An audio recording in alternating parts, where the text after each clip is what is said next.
This is another new fern I discovered today.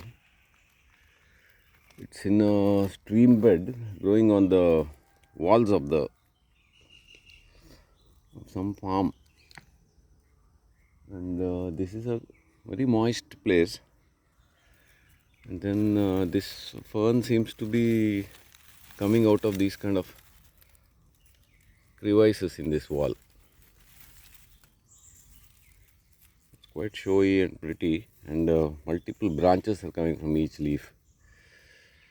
Like this one has 1, 2, 3, 4, 5 fronds are there. I mean that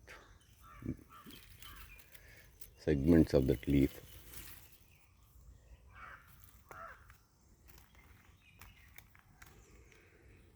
This is the typical shape.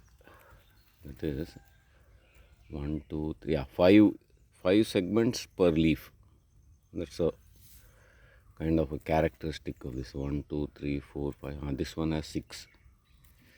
Anyway, 5 to 6.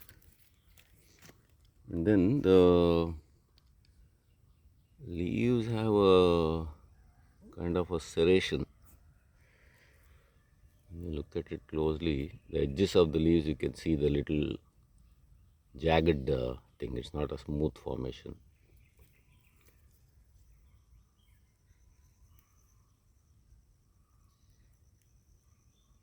So that's how it looks. It's quite widespread. The entire wall is covered with. And this one seems to be having some kind of a fungal attack, I think. Anyway,